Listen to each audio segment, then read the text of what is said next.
Nah, kitab ini beredar terus bahkan sampai Yesus Kristus itu lahir dan sampai diangkat, sampai nggak ada gitu. Bahkan di abad kedua, ketiga, keempat, terjemahan yang sudah ada itu di apa namanya? Di resensi namanya. Kalau resensi itu berarti dikritik dan diubah-ubah. Siapa yang ubah-ubah? Orang Kristen-Kristen awal, ya, bapak-bapak gereja Kristen awal mengubah-ubah terjemahan ini supaya seolah-olah ini berbicara tentang Yesus Kristus yang akan datang gitu. Orang Kristen juga sudah punya kitab sendiri yang namanya tadi Perjanjian Baru.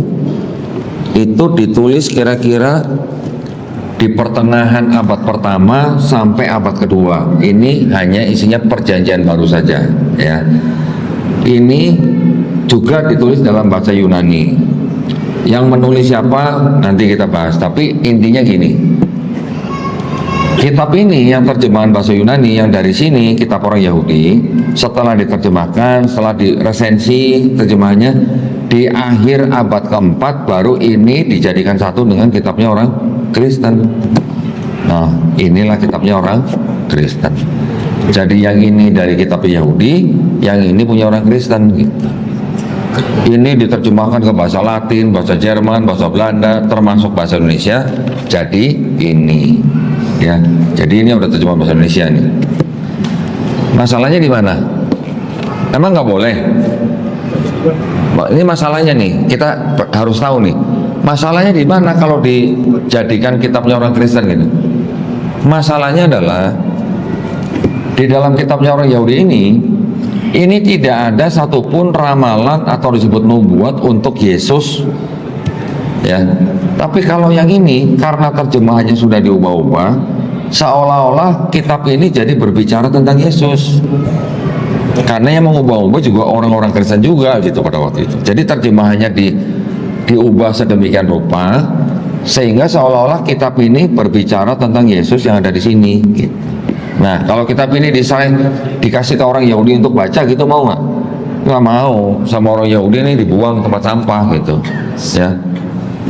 Karena memang maknanya sudah berubah, maknanya sudah tidak sama dengan ini. Gitu. Di sini misalnya nubuat untuk Raja Hezekia, nubuat untuk anaknya Nabi Yesaya misalnya. Di sini jadi untuk Yesus gitu. Nah, makanya itu orang Kristen, kitabnya Kristen selalu harus memuat Perjanjian Lama. Kenapa? Karena itu sebagai bukti bahwa Yesus sudah dinubuatkan di dalam Perjanjian Lama. Itu yang membedakan gitu ya. Orang Yahudi sendiri terima nggak Yesus? Ya enggak. Mereka tidak menganggap atau menerima bahwa Isa itu adalah Al-Masih, ya, atau Yesus itu adalah Kristus atau Mesias gitu. Kristus atau Mesias itu artinya yang diurapi. Yang diurapi dalam Yahudi itu siapa? Bisa imam, bisa raja, bisa nabi gitu. Nah, nanti kita akan bahas bagaimana perbedaan kitabnya orang Yahudi ini dengan kitabnya orang Kristen. Walaupun kitab ini sudah menjadi bagian daripada kitab ini, tetapi konsep ketuhanannya dibandingkan dengan yang benar-benar kitab Kristen ini itu ternyata berbeda.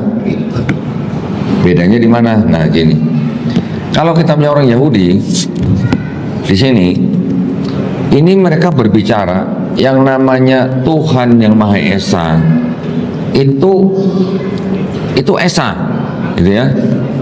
Ada ayat yang berbunyi begini di Ulangan 6 ayat 4. Adonai Elohenu, Adonai Ehad. Lengkapnya gini, Shema Israel, dengarlah hai bangsa Israel. Adonai Elohenu, Tuhan Allah kita. Adonai Ehad. Kita sering baca, ya mungkin sehari 5 kali dalam sholat kita baca.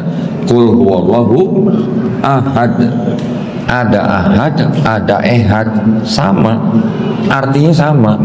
Ahad bahasa Arab, ehad bahasa Ibrani. Jadi orang Yahudi juga percaya Tuhan itu Esa. Dan ada ayat-ayat yang lain mengatakan bahwa Tuhan itu bukan manusia, Tuhan itu bukan anak manusia. Ada di Bilangan 23 ayat 19. Nanti dikatakan lagi di Keluaran 9 ayat 14, tidak ada sesuatu apapun yang serupa dengan aku atau Tuhan di bumi. Kita sering baca lam yalid walam yulad walam yakul lahu kufuwan ahad. Sama. Jadi ternyata orang Yahudi pun konsep ketuhanannya juga tauhid, dan mereka tidak percaya yang namanya Tuhan itu bisa jadi makhluk gitu, apalagi manusia gitu. Ya. Ada lagi nanti ayat bunyinya begini, langit yang menguasai segala langit tidak dapat memuat Tuhan. Berarti mereka juga percaya langit nggak cuma satu, Pak. Berarti ada lebih dari satu langit gitu. Langit yang menguasai segala langit tidak dapat memuat Tuhan. Kita mengenal ada 7 langit. Itu ada di 1 Raja-Raja 8 ayat 27. Nanti ada lagi Hosea 11:9, Ayub 9:32. Semuanya mengatakan Tuhan bukan manusia, gitu ya. Nanti ada lagi Maliaki 3 ayat 6, Tuhan tidak akan berubah, gitu.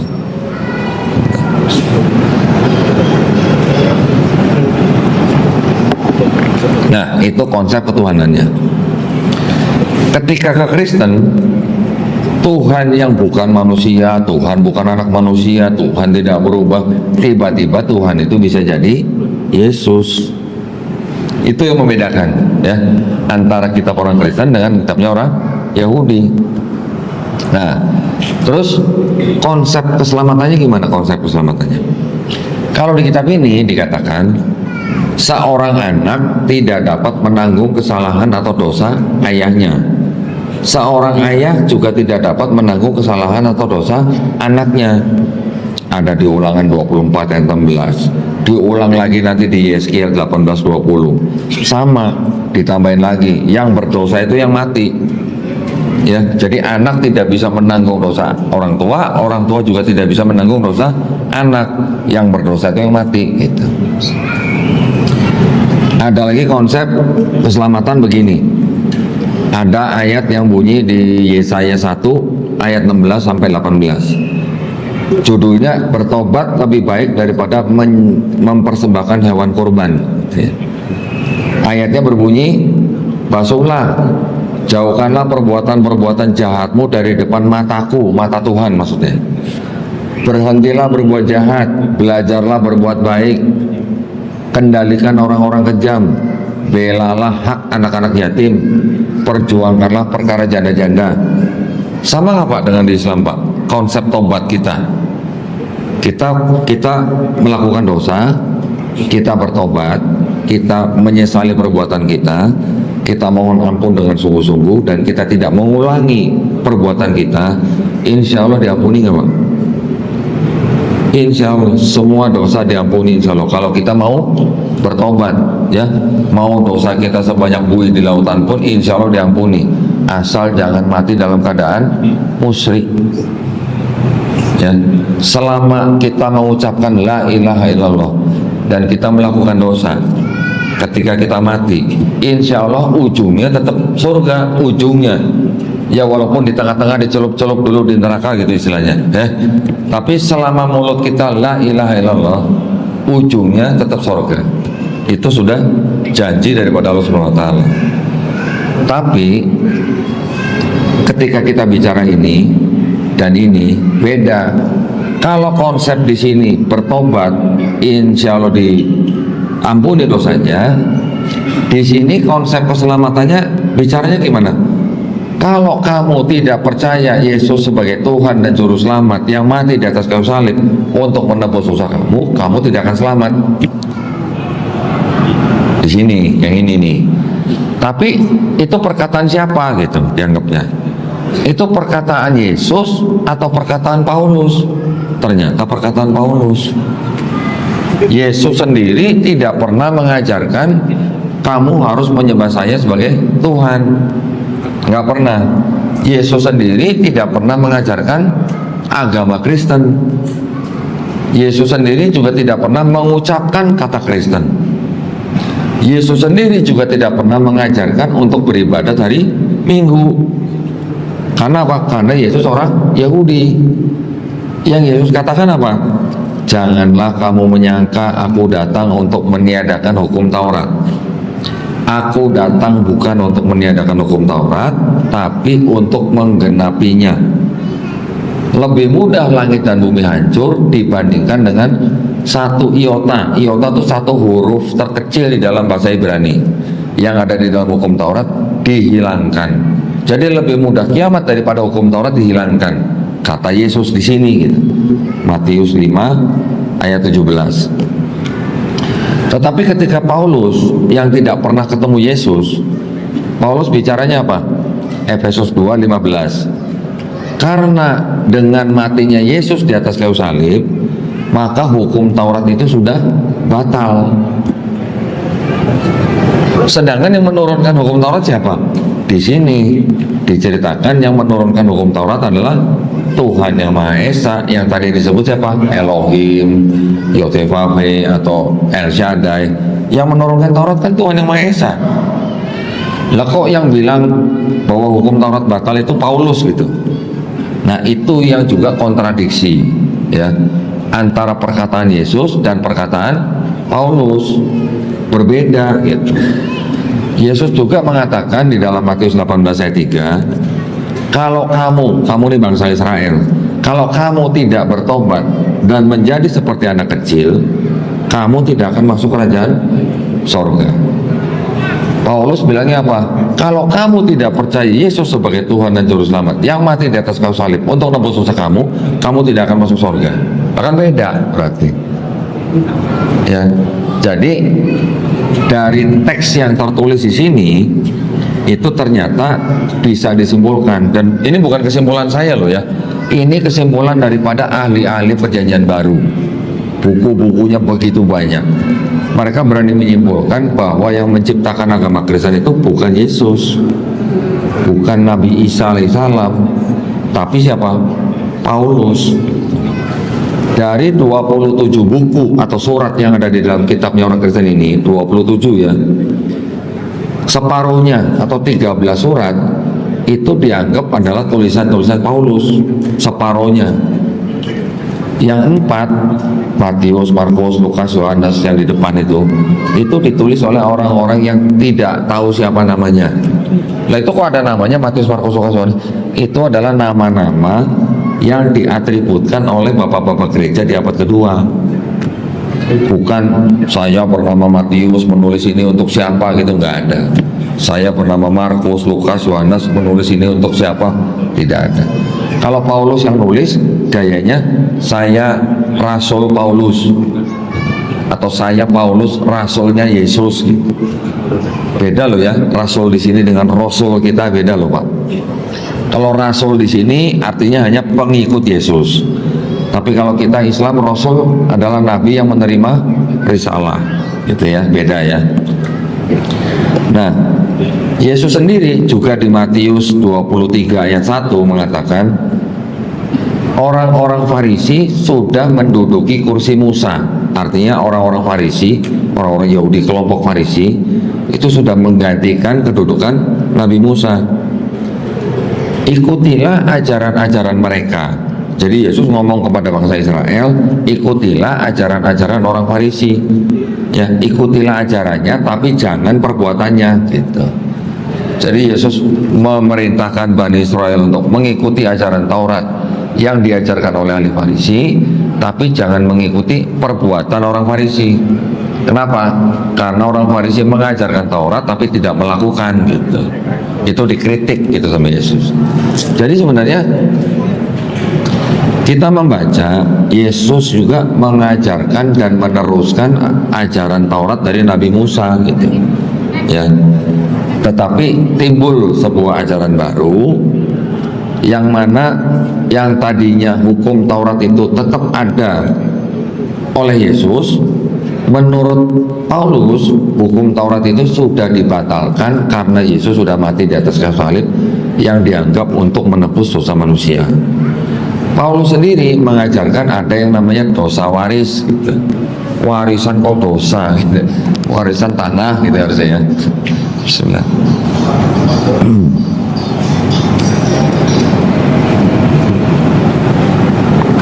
Nah, Paulus mengatakan dosa yang dilakukan oleh satu orang itu siapa? Disebutnya Hawa, istrinya Nabi Adam alaihissalam. Dosa yang dilakukan oleh Hawa itu menjalar kepada setiap keturunan Adam. Jadi setiap manusia yang lahir sudah bawa dosa, ajarannya Paulus. Jadi karena sudah bawa dosa, tidak bisa bersatu kembali dengan Tuhan. Karena tidak bisa bersatu kembali dengan Tuhan, makanya Tuhan itu sendiri yang harus turun jadi manusia. Untuk apa? Untuk menebus dosa manusia, untuk menyelamatkan manusia. Nanti ada ayatnya, Yohanes 3:16. Karena begitu besar kasih Allah atas dunia ini, maka dikaruniakanlah anaknya yang tunggal, Yesus Kristus, supaya barang siapa percaya dia memperoleh hidup yang kekal. Ajaran itu dianggapnya dosa waris itu tidak berasal dari Yesus. Nah, Yesus kan bilang, kalau kamu tidak bertobat dan menjadi seperti anak kecil, kamu tidak selamat. Gitu. Berarti kan Yesus tidak mengajarkan dosa waris.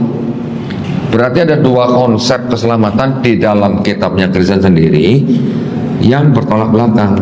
Gitu. Ya, Yesusnya nggak ngajarin dosa waris, Paulusnya ngajarin dosa waris. Jadi kalau gitu Kristen itu sebenarnya pengikut siapa kalau gitu? Pengikut Paulus. Kristen pengikut Paulus, penyembah Yesus gitu. Nah, sekarang diceritakan lagi di sini.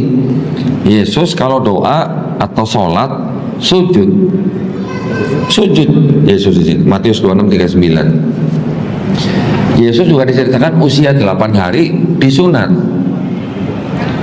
Nabi besar Muhammad SAW juga di hadis disebutkan usia 8 hari disunat. Jadi orang Arab, orang Yahudi itu memang disebut sebagai bangsa Semitik ya. Bangsa yang Semitik itu dari kata Sem, anak daripada Nabi Nuh alaihissalam ya. Jadi bangsa Semitik itu memang sudah punya tradisi yang sama, usia 8 hari disunat. Yesus doanya sujud. Nabi Muhammad SAW diperintahkan di dalam Quran surat Al-Hajj ayat 77 apa? Ya ayyuhalladzina amanu amanur ka'u, bersujudlah hai orang-orang beriman, bersujudlah. Ya ayyuhalladzina amanur ka'u wasjudu, bersujudlah ya, wa'budu rabbakum. Berarti Nabi Isa alaihissalam sujud, Nabi Muhammad SAW sujud, nabi-nabi sebelumnya juga sujud. Di dalam kitab ini juga diceritakan nabi-nabi tersebut sujud. Nabi Abraham di dalam Kejadian 17:3 sujud. Bilangan 34 ayat 8 Nabi Musa sujud. Sorry, bukan bilangan, Keluaran 3:48. Bilangan 16:20 atau 22 tuh Nabi Musa dan Nabi Harun sujud. Yosua 5:14 Nabi Yosua bin Nun sujud. 1 Tawarikh 29:20 dan Mazmur 95 ayat 6 Nabi Daud dan umatnya sujud. Nehemia pasal 8 ayat 6 Nabi Ezra atau kita kenal dengan Nabi Uzair ya, Nabi Uzair alaihissalam sujud. Yesus Matius 26:39 sujud. Jadi kalau Nabi Muhammad SAW sebagai seorang muslim diperintahkan bersujud, nabi-nabi yang lain juga diperintahkan bersujud. Berarti nabi-nabi yang sebelumnya muslim bukan? Berarti muslim. Berarti sebenarnya nabi-nabi yang di sini secara akidah juga muslim. Karena apa? Karena hanya menyembah kepada satu Tuhan saja gitu. Nah, tapi ketika ajaran Paulus, barang siapa yang tidak mengaku Yesus sebagai Tuhan dan Juru Selamat, yang mati di atas kayu salib, dia tidak selamat. Beda itu ajarannya. Bahkan di dalam satu kitabnya orang Kristen sendiri sudah terdapat kontradiksi gitu. Ya. Tetapi sekarang yang ingin saya bagikan buat bapak-bapak begini. Kalau kita di Quran, kita sering membaca ada kitab Zabur, kitab Taurat, kitab Zabur, kitab Injil, ya, 3 kitab. Karena Quran membenarkan kitab-kitab yang diberikan atau diturunkan sebelumnya kepada Bani Israel. Kita sering membaca ada kitab Taurat, kitab Zabur, kitab Injil. Pertanyaan saya gini, dulu ya, waktu baru-baru ya masuk ya. Apakah yang disebut dengan kitab Taurat, kitab Zabur, kitab Injil yang disebut dalam Quran itu ini dan ini? Nah, ini yang harus kita pelajarin, ya. Karena kalau Bapak diberikan ini, orang Kristen yang datang ke rumah Bapak misalnya, mereka kasih lihat begini, tulisannya apa nih Pak? Kitab suci Injil.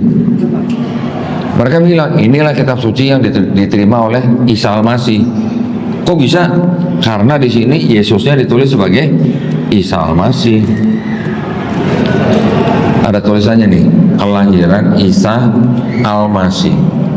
Jadi orang Kristen membuat kitab mereka menggunakan nama Isa Al-Masih, menggunakan nama Injil, dan kitab ini dibagikan kepada rumah-rumah orang Islam. Kok begitu? Karena memang mereka diperintahkan begitu, untuk mengajak semua orang yang bukan Kristen masuk agama mereka. Itu misinya mereka gitu. Emang ada perintahnya di kitab mereka, ada di Matius 28 ayat 19. Perintahnya, karena itu pergilah, jadikanlah semua bangsa muridku, baptislah mereka dalam nama Bapa dan Putra dan Roh Kudus. Itu perintahnya. Dari gereja sendiri juga sudah membuat konsili. Konsili terakhir itu tahun 1965, namanya konsili kedua, konsili Vatikan II gitu ya. Memutuskan untuk melakukan program kristenisasi ke seluruh dunia, termasuk ke orang-orang Islam. Catatannya begitu, keputusannya begitu. Jadi kita semua ini menjadi target mereka gitu ya. Kita memang sudah dijadikan target sama mereka. Ya, jadi saya tidak mengada-ngada, dokumennya ada semua, saya sudah simpan semua.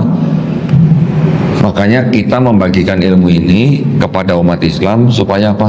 Supaya akidahnya terbentengi. Nah, memang kalau ustadz-ustadz kita memang tidak semuanya belajar begini, ya. Makanya di dalam Islam ilmu ini bukan fardu ain, tapi fardu kifayah. Kalau sudah ada yang belajar ya sudah cukup gitu. Tapi yang penting kita tahu gitu, ya. Rasulullah sendiri menyuruh salah satu sahabatnya, Said bin Sabit, untuk apa? Untuk belajar bahasa Ibrani, supaya bisa menulis, supaya bisa membaca korespondensi dengan orang-orang Yahudi gitu. Tetapi pesan Rasulullah kepada sahabat-sahabatnya apa? Jangan kamu menerima seluruhnya kitab Taurat itu, gulungan-gulungan Taurat itu, tapi juga jangan kamu tolak semuanya, karena bisa jadi di dalamnya masih ada kebenaran, gitu ya. Jadi itulah yang bisa saya sampaikan kepada Bapak Ibu di sini. Tujuan kita membahas ini tidak lain, tidak bukan hanya untuk kepentingan kita supaya kita tidak mudah dimurtadkan. Kita sudah dijadikan target oleh umat Kristen untuk dikristenkan, ya. Kalangan mereka sendiri di dalam sekolah tinggi teologinya juga belajar Islamologi. Mereka juga syarat lulusnya salah satunya adalah harus bisa memurtadkan sekian orang gitu. Modusnya bagaimana? Banyak gitu ya. Melalui pendidikan bisa, melalui kesehatan bisa, melalui kemanusiaan bisa, melalui di pemerintahan bisa, melalui di kemiliteran bisa. Mereka melakukan semua itu. Mungkin Bapak Ibu dulu ada yang pernah di sekolah Katolik atau Kristen, orang Islam tapi sekolahnya di sekolah Katolik atau Kristen, ada Pak? Tuh kan. Jadi dulu memang orang tua kita menganggap sekolah Katolik atau sekolah Kristen itu adalah sekolah yang disiplinnya jauh lebih bagus gitu. Betul nggak Pak? Dulu memang mungkin jarang sekolah Islam ya. Tapi pesan saya, kalau kita tidak menceburkan anak kita ke dalam sebuah resiko ya untuk bisa murtad, ya jangan masukkan anak-anak kita ke dalam sekolah-sekolah mereka. Juga kalau ada anggota keluarga kita yang sakit, jangan kirim ke rumah sakit mereka. Karena di rumah sakit mereka itu ada praktek ketika ada pasien yang bukan Kristen, misalnya dia sudah sakaratul maut, itu anggota keluarganya suruh keluar, nggak boleh nungguin.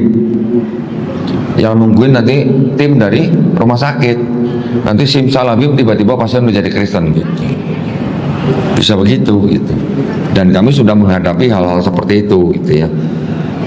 Pernah kami mengirimkan utusan ke Bandung, ke sebuah rumah sakit Kristen di Bandung, yang mana ada seorang pemuda muslim, ibunya dirawat di rumah sakit karena mungkin panik atau mendesak, akhirnya masuk ke rumah sakit tersebut, harus dioperasi, biayanya cukup tinggi, BPJS-nya ada tunggakan, akhirnya ditawarin sama rumah sakit, boleh kami bayarin operasinya, tapi masuk Kristen ya. Ada yang begitu Pak. Kita kirim utusan dari Jakarta ke Bandung, kita beresi BPJS-nya, kita pindahkan ke rumah sakit lain. Ya, masih ada yang begitu gitu. Belum lama ada datang ke tempat saya seorang ibu-ibu tunanetra dari lahir, usia 9 tahun, sama orang tuanya dimasukin ke dalam sebuah sekolah luar biasa. Sekolah luar biasa ini milik Yayasan Kristen. Masuk usia 9 tahun, keluar usia 19 tahun, sudah jadi Kristen. Nanti ada lagi keluarga Islam yang datang ke saya, anaknya sekolahnya di Al-Azhar Pak. Sekolahnya di Al-Azhar, pulangnya bisa bawa pulang apa? Rosario. Nanti ada pulang bawa Bible kecil begini. Banyak, saya sekarang sering terima tamu orang tua Islam yang anaknya ada yang mau murtad, bahkan yang sudah murtad. Belum lama saya sering terima tamu-tamu keluarga Islam yang mengirimkan anak-anaknya sekolah di luar negeri, pulang dari luar negeri sudah murtad. Ya, jadi kita harus sangat berhati-hati mengirimkan atau mendidik anak kita di tempat yang tidak beresiko gitu, atau resikonya kecil gitulah. Kalau kita kirim anak-anak kita sekolah ke luar negeri, ke Eropa, ke Australia, ke Amerika, sudah pasti resikonya tinggi untuk menjadi murtadin gitu. Itu yang ingin saya sampaikan juga kepada bapak-bapak di sini ya. Beberapa keluarga yang datang saya, yang anaknya sudah murtad, diskusi sama saya berjam-jam, alhamdulillah ada yang kembali, ada juga yang tidak. Kita tidak pernah maksa gitu. Ada juga yang datang bawa suaminya atau istrinya, dulu nikahnya beda agama. Bisa nggak Pak nikah beda agama Pak di Indonesia Pak? Hah? Bisa Pak. Ada yang mau fasilitasin Pak. Yang mau fasilitasi malah ngaku muslim malah. Orang Islam yang fasilitasin. Orang-orang Islam liberal gitu Pak. Di negara Republik Indonesia nikah beda agama itu dilarang. Ya, Undang-Undang nomor 1 tahun 74. Keenam agama yang diakui di Indonesia pun keenam-enamnya juga melarang nikah beda agama. Tetapi selain daripada ada kelompok yang tadi saya bilang kelompok Islam liberal yang mencoba memfasilitasi nikah beda agama, ternyata di kalangan Kristen juga ada yang namanya dispensasi. Kitabnya melarang Pak, kitabnya 2 Korintus 6 ayat 14, nggak usah menikah, kencan aja nggak boleh, berteman karib aja nggak boleh, bermitra usaha aja nggak boleh, golongan rahasia aja nggak boleh, menikah juga nggak boleh.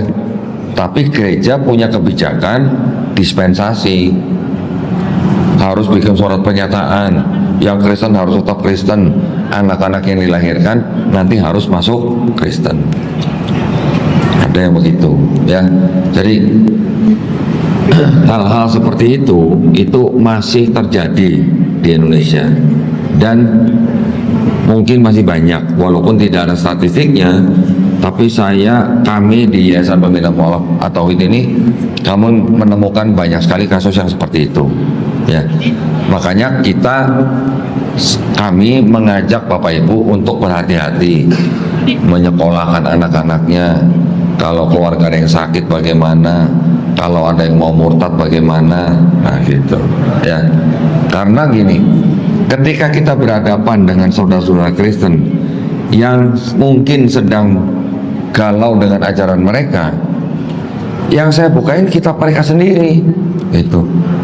Ketika ada orang Kristen datang ke tempat saya mau diskusi, saya nggak langsung buka Quran, Pak. Mereka nggak percaya Quran gitu ya. Yang mereka pegang dari kecil kan yang ini atau yang ini. Nah, ketika saya bisa membuktikan bahwa di dalam kitab mereka ada kontradiksi, ada kesalahan ilmiah, ada ayat-ayat yang tidak asli, nah, baru ketika mereka yakin, oh di dalam sini ada kesalahan, baru saya perkenalkan Al-Quran gitu. Banyak yang begitu ya. Alhamdulillah, jadi kami bisa membantu teman-teman yang lain.